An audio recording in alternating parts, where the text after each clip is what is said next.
உறவுகள் அனைவருக்கும் அன்பான வணக்கங்கள். பிரபாகரன் இங்கே திவ்யா கிட்ட சில விஷயங்கள்லாம் சொல்கிறாரு.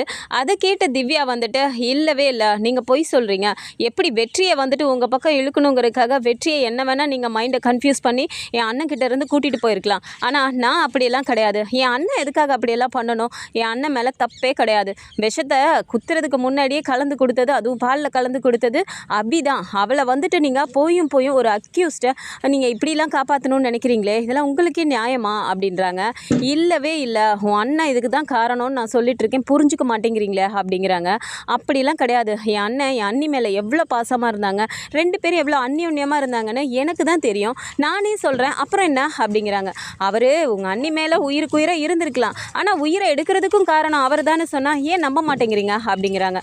கிடையவே கிடையாது, நான் நம்பவே மாட்டேன். என் அண்ணனை வந்துட்டு இந்த மாதிரிலாம் சொல்லி என்னையும் எங்கள் அண்ணன்கிட்ட இருந்து பிரித்து உங்கள் சைடு எது அவருக்கு எதிராக என்னை மாற்றணும்னு நினைக்கிறீங்களா அப்படின்னு சொல்லிட்டு இங்கே திவ்யா கேட்குறாங்க.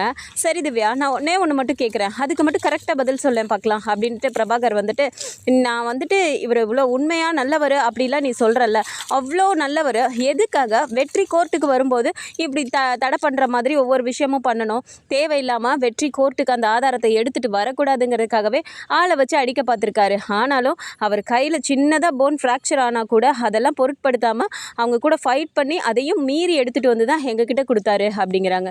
என்ன சொல்கிறீங்க? ஏன் அண்ணனை அப்படி பண்ணுறாரு அப்படிங்கிறாங்க. ஆமாம், ஏன் இதெல்லாம் உங்கள் அண்ணன் உங்ககிட்ட சொல்லலையா? அவர் கோர்ட்டில் நடந்ததில் பாதி தான் சொல்லியிருக்காரு, மீதி பாதி அவருக்கு ஃபேவராக எப்படி சொல்லணுமோ அதுக்கு தகுந்த மாதிரி சொல்லியிருக்காரு, தயவு செஞ்சு நம்புங்க அப்படிங்கிறாங்க. அப்படியே ஒரு மாதிரி ஷாக் ஆகுது. நிஜமாக தான் சொல்கிறீங்களா? இல்லை அப்படின்னா அண்ணன் எங்ககிட்ட சொல்லியிருப்பாரு, அண்ணன் எதுக்காக அப்படி பண்ணணும் அப்படிங்கிறாங்க. இதுதான் உண்மை, ஆனால் இதுக்கு பின்னாடி அவரும் இருக்காருங்கிறது தான் எங்களுக்கு ஒரே டவுட்டு. இல்லைனா அவர் எதுக்காக வெற்றியை வரவிடாமல் பண்ணணும்? அது யாருக்கோ எதிரான ஆதாரமாக இருந்துட்டு போகுது. அபி உண்மையாகவே பண்ணலை அப்படின்னா யார் குற்றவாளியோ அவங்கள தானே இப்போ வெற்றி சொல்ல போகிறாரு. ஆனால் உன் அண்ணனுக்கு ஏன் குறுகுறுன்னு இருக்குது அப்படின்னா அவர் தான் அதுக்கு காரணங்கிறது இன்னுமா புரியல அப்படின்னு சொல்லிட்டு பிரபாகரன் எல்லாத்தையுமே திவ்யா கிட்ட இங்கே சொல்லவும் திவ்யா ஓரளவு கன்ஃபியூஸ் ஆகிடுறாங்க.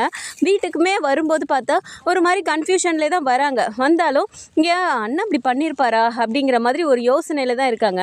ஸோ திவ்யா இந்த மாதிரி அப்செட்லேயே உட்காந்துட்டு இருக்கும்போது அவங்களுக்கு தலையெல்லாம் ரொம்ப வலிக்குது. ஒரு மாதிரி உட்காந்துட்டு இருக்கும்போது இப்போ ஸ்வேதாவை வந்து பார்த்துட்டு, என்ன திவ்யா ஒரு மாதிரியே இருக்கா, என்ன பண்ணுது, உடம்பு எதுவும் சரியில்லையா அப்படிங்கிறாங்க. அதெல்லாம் ஒன்றும் இல்லை ஸ்வேதா, தலையெல்லாம் ரொம்ப வலிக்கிற மாதிரி இருக்கு அப்படிங்கிறாங்க. தலை வலிக்குதா? ஒரு காஃபி குடி, சூடா சரியாக போயிடும், அவனை காஃபி எடுத்துகிட்டு வர சொல்லவா அப்படிங்கிறாங்க. இப்போ ஒரு மாதிரி திவ்யா பார்த்துட்டு, இதை நம்ம ஸ்வேதா கிட்ட சொல்லலாமா வேணாமா அப்படிங்கிற மாதிரி ஒரு மாதிரி யோசனையில் இருக்காங்க. இல்லை, இதை எப்படி சொன்னாலும் ஸ்வேதா இதை நம்ப போகிறதில்ல. நமக்கே ஃபஸ்ட்டு இதை பிரபாகரன் சொன்ன உடனே நம்பிக்கை வரல, இதை சொன்னால் ஸ்வேதா கண்டிப்பாக நம்பிக்க மாட்டா. ஏன்னா அங்கே ஃபுல் அண்ட் ஃபுல் அபி மேலே அவள் அவ்வளோ கோவத்தில் இருக்கா. இதில் என்ன உண்மைன்னு தெரியாமல் நம்ம சொல்லக்கூடாது, நம்ம ஃபஸ்ட்டு அதை கண்டுபிடிக்கணும் அப்படிங்கிற மாதிரி திவ்யா யோசிச்சுட்டு சரி அப்படின்ட்டு காஃபி கொண்டு வந்தோடனே காஃபியும் குடிச்சிட்டு உட்காந்துட்டு இருக்காங்க. இப்போ பார்த்தா கருணா அங்கேருந்து வந்துட்டு, ஸ்வேதா ஒரு நிமிஷம் இங்கே வாயேன் அப்படிங்கிறாங்க. எழுந்திரிச்சு போயிட்டு சொல்லுங்கள் அப்படிங்கிறாங்க. நமக்கு ஃபோட்டோ ஷூட்டுக்காக வந்திருக்காங்க, வா ஃபோட்டோ ஷூட்டுக்கு ரெடியாகு அப்படிங்கிறாங்க. ஃபோட்டோ ஷூட்டா? எதுக்கு அப்படிங்கிறாங்க. என்ன ஸ்வேதா எதுக்குன்னு கேட்டுட்ருக்க? கல்யாணத்துக்கு முன்னாடி ஃபோட்டோ ஷூட் எடுக்கணும் நீ தானே ஆசைப்பட்ட, அதை பண்ணலான்னு தான் வர சொன்னேன் அப்படிங்கிறாங்க. அதெல்லாம் அப்போது எப்படியா இருந்தாலும் அபி உள்ளே போயிடுவா, அவள் வெளியிலே வர முடியாது, அவளுக்கு தூக்கு தண்டனை கிடைக்கும்னு நான் நம்பிக்கையோடு இருந்தேன். ஆனால் நீங்கள் எல்லாம் தான் கோட்டை விட்டுட்டு வந்து நிற்கிறீங்கல்ல, அவளுக்கு இன்னும் தண்டனை கிடைக்கல, வெளியில் தானே சுற்றிட்டு இருக்கா.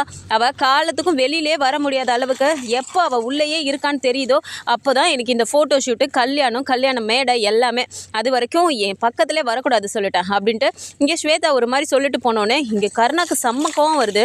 எதுக்காக நம்ம இவ்வளோ விஷயமும் பண்ணமோ அது எல்லாத்தையும் மொத்தமாக சொதப்புறாளே இந்த அபி, எல்லாத்துக்கும் காரணம் அவள் தானே, அவளை என்ன பண்ணுறேன் பாரு அப்படின்ட்டு விறுவிறுன்னு போகிறாரு உள்ளார.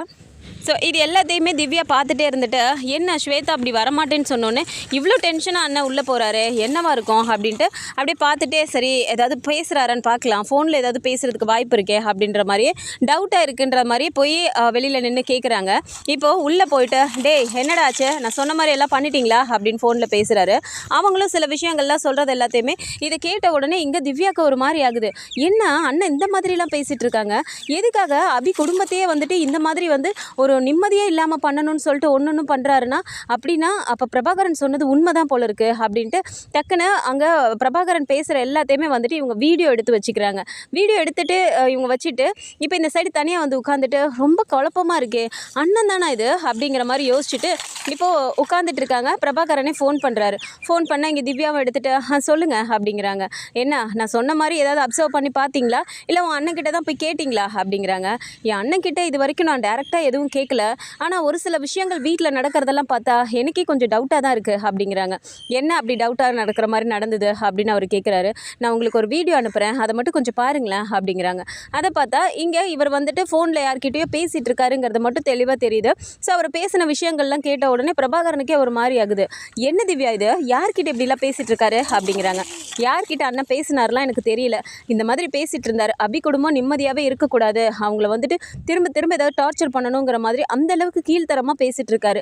என்ன நடக்க போகுதுன்னெலாம் எனக்கு தெரியல, எதுக்காக இப்படி போய் அபி குடும்பத்தை இந்த அளவுக்கு டார்ச்சர் பண்ணுறாரு அப்படின்னா எனக்கு என்னவோ நீங்கள் சொன்னது தான் உண்மையோங்கிற மாதிரி தோணுது அப்படிங்கிறாங்க. சரி நீங்கள் ஃப்ரீயாக விடுங்க, நான் பார்த்துக்கிறேன் அப்படின்னு சொல்லிட்டு பிரபாகரனும் சொல்லிடுறாரு. மறுநாள் அபியை பார்க்குறதுக்காக இங்கே பிரபாகரன் அவங்க வீட்டுக்கே வராங்க. அப்போ பார்த்தா இங்கே வெளியில் வந்துட்டு டென்ட் எல்லாம் போட்டுட்டு, அதாவது இந்த குடிசை வீடு போட்ட மாதிரி இங்கே வெற்றி இருக்கிறத பார்த்துட்டு, வெற்றி என்ன நீங்கள் இங்கே அப்படிங்கிறாங்க. ஆமாம் பிரபாகரன் சார், இங்கே தான் நானும் இருக்கேன், ஏதோ பெரிய மனசு பண்ணி எனக்கு இங்கே இருக்கிறதுக்கு இடம் கொடுத்துட்டாங்க, அதனால் நான் இங்கே இருக்கேன் அப்படிங்கிறாங்க. பரவாயில்லையே, அபி இந்த அளவுக்கு உங்கள் மேலே கருணை காட்டியிருக்காங்களே, அது வரைக்கும் பெரிய விஷயம் தான் அப்படிங்கிறாரு. அபியெல்லாம் ஒன்றும் கருணை காட்டல, சுடரால் தான் நானே இங்கே இருக்கேன். சுடர் என் மேலே காட்டுற பாசத்துக்கும் அபி என் மேலே காட்டுற வெறுப்புக்கும் இடையில மாட்டிட்டு என்ன பண்ணுறதுன்னு தெரியாமல் முழிச்சிட்ருக்கேன் அப்படிங்கிறாங்க. நீங்கள் கவலைப்படாதீங்க வெற்றி, எல்லாம் கொஞ்ச நாளைக்கு தானே, இதெல்லாம் ஒரு முடிவுக்கு வர வேண்டிய டைம் வந்துருச்சுன்னு நினைக்கிறேன் அப்படிங்கிறாங்க. என்ன சார் சொல்கிறீங்க அப்படின்னா, உங்களுக்கு ஏதாவது க்ளூ கிடச்சிருக்கா, ஏதாவது ப்ரூஃப் கிடச்சிதா அப்படிங்கிறாங்க. க்ளூ வேணால் கிடச்சிதுன்னு சொல்லலாம், ப்ரூஃப்னு இதை சொல்ல முடியாது, இதை பற்றி பேசலான்னு தான் நானே வந்தேன், வாங்க அப்படிங்கிறாங்க. வெற்றி தயங்கி நிற்கிறாரு உள்ளே போகாமல். நீங்கள் வாங்க பேசலாம் அப்படிங்கிறாங்க. அப்போ தான் அபி வந்துட்டு, சார் வாங்க சார் உள்ளே வாங்க அப்படிங்கிறாங்க. அப்போ வெற்றியை பார்த்துட்டு வாங்க உள்ள அப்படின்னோடனே வெற்றி அப்படியே ஒரு மாதிரி முழிச்சுட்டே அபியை பார்க்குறாரு. அபியும் அப்படியே ஒரு மாதிரி முறைச்சிக்கிட்டே உள்ளே வாங்க அப்படிங்கிறாங்க. சரின்னு இப்போ வெற்றியும் உள்ளே போனோடனே இப்போது பிரபாகரன் அந்த வீடியோவை காட்டுறாரு. இதை பார்த்த உடனே சார் என்ன சொல்கிறீங்க அப்படிங்கிறாங்க. பார்த்தீங்கல்ல நீங்களே, ஏதோ உங்கள் ஃபேமிலியை ஏதோ பண்ணணுங்கிற மாதிரி ஏதோ கருணா ஒன்று பிளான் பண்ணுறான், ரொம்ப நல்லதாக போச்சு வெற்றியை நீங்கள் இங்கே தங்க வச்சது, வெற்றி உங்களுக்கு இங்கே கூடவே இருக்குது, உங்களுக்கு தான் பாதுகாப்புன்னே நான் சொல்லுவேன் அப்படிங்கிறாங்க. அபிக்கு முகமே ஒரு மாதிரி மாறுது. சண்முகமும் பார்த்துட்டு என்ன சார் சொல்கிறீங்க அப்படின்னா, அப்போ கருணா எங்களை ஏதோ ஒன்று பண்ண போகிறான் அதானே அப்படிங்கிறாங்க. டக்குன்னு அபி யோசிச்சுட்டு, அண்ணா நீ யோசிச்சு பார்த்தியா, இவ்வளோ நாளாக இல்லாமல் திடீர்னு உன்னோட கடையோட ஓனர் வந்துட்டு கடையை காலி பண்ண சொல்கிறாரே, அப்போ இதுக்கு பின்னாடியும் கருணா தான் இருப்பானோ அப்படிங்கிறாங்க. என்ன அபிமா சொல்கிற அப்படிங்கிறாங்க. ஆமாண்ணே, எனக்கு இந்த சந்தேகம் இப்போது இவர் சார் வந்து சொன்னதுக்கு அப்புறம் தான் எனக்கே வந்திருக்கு அப்படின்னோடனே இப்போது பிரபாகரனை பார்த்துட்டு என்ன அபி சொல்கிறீங்க, எனக்கு ஒன்றும் புரியல அப்படிங்கிறாங்க. இல்லை சார், அது இத்தனை வருஷமாக அண்ணன் 7 வருஷமாக அங்கே தான் கடை நடத்திட்டுருக்க, ₹1 கூட அவர் வாடகையை ஏற்றலை, அதே வாடகைக்கு அண்ணனை மட்டுமே நடத்த சொல்லி இருந்தவர் திடீர்னு வந்துட்டு கடையை காலி பண்ணணும்னு சொல்லிட்டாரு. கேட்டால் யாரோ ஒரு பணக்காரர் வந்துட்டு அந்த இடத்தெல்லாம் வாங்க போகிறாரு, அங்கே பெரிய பில்டிங் கட்ட போகிறாங்க அப்படிங்கிற மாதிரி தான் வந்து அவர் எங்ககிட்ட சொன்னார். யார் என்னன்னெலாம் சொல்லலை. இப்போ யோசிச்சு பார்த்தா அப்போது அண்ணன் கடையை காலி பண்ண வைக்கிறதுக்காக கருணா தான் இப்படி ஏதாவது பண்ணியிருப்பானோ அப்படிங்கிறாங்க. இருக்கலாம், சான்சஸ் இருக்குது, நீங்கள் எந்த அளவுக்கு உங்களை வந்து கஷ்டப்படுத்தணுமோ அந்த அளவுக்கு கஷ்டப்படுத்தணுங்கிற மாதிரி ஒரு பிளானை போட்டுட்ருக்கான்னு நல்லா தெளிவாக புரியுது அப்படிங்கிறாங்க. வெற்றி டக்குன்னு பார்த்துட்டு, நீங்கள் அதெல்லாம் கவலையப்படாதீங்க சார், நான் இருக்கேன்ல, நான் பார்த்துக்கிறேன் அப்படின்ட்டு இங்கே வெற்றியும் சொல்கிறாரு. ஆமாம், என்ன பண்ண போகிறீங்க அப்படிங்கிறாங்க. எப்படியா இருந்தாலும் அங்கே போய் நான் விசாரிச்சேன்னா தெரிய போகுது, அவன் கூடவே இத்தனை வருஷமாக இருந்திருக்கேனே, அவனுக்கு தெரிஞ்ச ஆளுங்கள்லாம் எனக்கும் தெரியும்ல, நான் பார்த்துக்கிறேன் விடுங்க அப்படிங்கிறாங்க. இப்போ டக்குன்னு பிரபாகரனை பார்த்து கேர்ஃபுல்லாக இருங்க வெற்றி, என்ன தான் உங்ககிட்ட நல்லா பேசினாலும் அப்படியே போய் கருணா கிட்ட சொல்கிறதுக்கு வாய்ப்பு இருக்குது அப்படிங்கிறாங்க. அப்படி இல்லை சார், என் கூட இருந்தவங்களையும் எனக்கு விசுவாசமாக இருந்தவங்க அதில் இருக்க தானே செய்கிறாங்க, நான் அவங்கள வச்சு இதை டீல் பண்ணிக்கிறேன், நீங்கள் ஃப்ரீயாக விடுங்க அப்படிங்கிறாங்க. அப்போ உடனே சரளா இருந்துட்டு, ஐயோ போச்சு, அப்போது கடையை காலி பண்ண வைக்கிறதுக்கும் காரணம் அபி மூலமாக வந்த பிரச்சனை தானா அப்படிங்கிறாங்க. சண்முகம் அப்படியே பார்த்துட்டு, ஐயோ சரளா ஏன் இப்படி நீ ஆரம்பிக்கிற, அபி மூலமாக தான் கிடையாது, நம்மளும் வருஷமாக அதிலே தான் இருக்கோம், அவர்கிட்ட டைமும் கேட்டு பார்த்தோம், ஒருவேளை அவருக்கே தெரியாமல் கூட இந்த கருணா வேற யார் மூலமாவது அந்த இடத்த வாங்குறதுக்கு எதாவது ரெடி பண்ணியிருந்தானா என்ன பண்ண முடியும் அப்படின்னு சொல்லிட்டு இங்கே அவர் சொன்ன உடனே இப்போ பிரபாகரனை சொல்கிறாரு. கண்டிப்பாக வாய்ப்பு இருக்குது சண்முகம், நீங்கள் ரொம்ப கரெக்டாக சொல்கிறீங்க, ஏன்னா இந்த கேஸ் விஷயத்தை பொறுத்த வரைக்கும் கருணா டேரெக்டாக இன்வால்வ் ஆனா எப்படியா இருந்தாலும் அவன் மாட்டுவான்னு அவனுக்கு நல்லாவே தெரியும், அதனால் வேறு ஆளுங்க மூலமாக வச்சு தான் இது எல்லாத்தையுமே பண்ணிகிட்ருக்கான் அப்படின்னு சொல்லிட்டு இங்கே பிரபாகரனும் சொல்கிறாரு. ஆமாம் சார், இதெல்லாம் உங்களுக்கு எப்படி கிடச்சிது, இந்த வீடியோ உங்களுக்கு யார் அனுப்புனது அப்படின்னு சொல்லிட்டு இப்போ வெற்றி கேட்ட உடனே பிரபாகரன் ஒரு மாதிரி லைட்டாக ஸ்மைல் பண்ணுறாரு. சார் சொல்லுங்கள் சார், நாங்கள் தான் இந்த கேஸில் தீவிரமாக பண்ணுறோன்னா நீங்கள் எங்களை விட அதிகமாக ஜாஸ்தியாகவே பண்ணிகிட்ருக்கீங்களே அப்படிங்கிறாங்க. என்ன வெற்றி பண்ணுறது, என்னோடய ஜாபே இதுதானே, நீங்கள் அமைதியாகவே இருந்தீங்கனாலும் எனக்கு இது தானே வேலை, இந்த கேஸில் எப்படியாவது உங்களை ஜெயிச்சு கொடுத்தே ஆவேனா அப்படிங்கிறாங்க. அதெல்லாம் சரி, இந்த வீடியோ உங்களுக்கு எப்படி கிடச்சிது அப்படிங்கிறாங்க. அது ஒன்றும் இல்லை, திவ்யாவை கூப்பிட்டு நான் பேசினேன். ஆரம்பத்தில் நான் சொன்னதுக்கு திவ்யா நம்பலை. அதுக்கப்புறம் வீட்டுக்கு போனதுக்கப்புறம் அவங்களுக்கே சந்தேகம் வந்து தான் அவரோட ஆக்டிவிட்டீஸ்லாம் அவங்க கொஞ்சம் செக் பண்ணியிருக்காங்க. பார்த்துட்டு இந்த மாதிரி ஒரு பேசிகிட்டு இருக்காரு அப்படிங்கும்போது இதுக்கும் இந்த கேஸுக்கும் ஏதாவது சம்மந்தம் இருக்குமோ அப்படிங்கிற மாதிரி திவ்யா அனுப்பின வீடியோ தான் இது அப்படின்னோடனே வெற்றிக்கு இங்கே ஷாக் ஆகுது. திவ்யாவா, நிஜமாவா சொல்கிறீங்க? திவ்யா அந்த மாதிரி நம்புகிற ஆளே கிடையாதே, அவங்க அண்ணன் தான் எல்லாமேங்கிற மாதிரிலாம் பேசுவா அப்படிங்கிறாங்க. ஆரம்பத்தில் அப்படி தான் இருந்தாங்க. பட் நான் எல்லா விஷயத்தையும் சொன்னதுக்கப்புறம் இப்போ திவ்யாக்கே டவுட் வந்துருச்சுன்னு நினைக்கிறேன் அப்படிங்கிறாங்க. அப்படின்னா நான் இதை பற்றி திவ்யா கிட்ட பேசவா அப்படிங்கிறாரு வெற்றி. பேசினதுனா பேசி பாருங்கள், நான் என் சைடில் என்ன முடியுமோ அதை நான் பண்ணிட்டேன். ஆனாலும் திவ்யா இப்போ அங்கே இருக்குது நமக்கு ரொம்ப சேஃபு. எப்படியா இருந்தாலும் திவ்யா கிட்டே இன்னும் கொஞ்சம் பேசி கன்வின்ஸ் பண்ணோன்னா இன்னும் அங்கே என்ன மாதிரியான விஷயங்கள் நடக்குது, நமக்கு எகென்ஸ்டாக என்னென்னலாம் கருணா பண்ண போகிறாங்கிற விஷயம் திவ்யா மூலமாக நமக்கு கிடச்சா இன்னும் கொஞ்சம் ஹெல்ப்ஃபுல்லாக தான் இருக்கும். எதுக்கும் நீங்கள் பேசி பாருங்கள். ஆமாம், உங்ககிட்ட நல்லா பேசுவாங்களா திவ்யா அப்படிங்கிறாங்க. அதெல்லாம் நான் பார்த்துக்கிறேன் சார், நீங்கள் விடுங்க அப்படின்னு சொல்லிட்டு வெற்றி இங்கே சொல்லிட்டு அப்போ நான் கிளம்புறேன் அப்படின்னு பிரபாகரனும் கிளம்பி போயிடுறாரு. அபி இங்கே ஒரு மாதிரி கன்ஃபியூஷன்லேயே உட்காந்துட்டு இருக்காங்க. இங்கே சரளா வந்துட்டு புலம்ப ஆரம்பிச்சிடுறாங்க. போச்சு, கடை தான் ஒரு இதாக வச்சு நடத்திட்டு இருந்தோம், இப்போ எங்களுக்குன்னு இருந்த வருமானமும் போச்சா, இனிமேல் பிள்ளைங்களுக்கு எப்படி நான் ஃபீஸ் கட்ட போகிறேன், வீட்டுக்கு செலவுக்கு நான் என்ன பண்ண போகிறேன் அப்படிங்கிற மாதிரியாக புலம்பும்போது அபி போயிட்டு அண்ணி நீங்கள் அதெல்லாம் வருத்தப்படாதீங்க அண்ணி, நான் பார்த்துக்கிறேன் அப்படிங்கிறாங்க.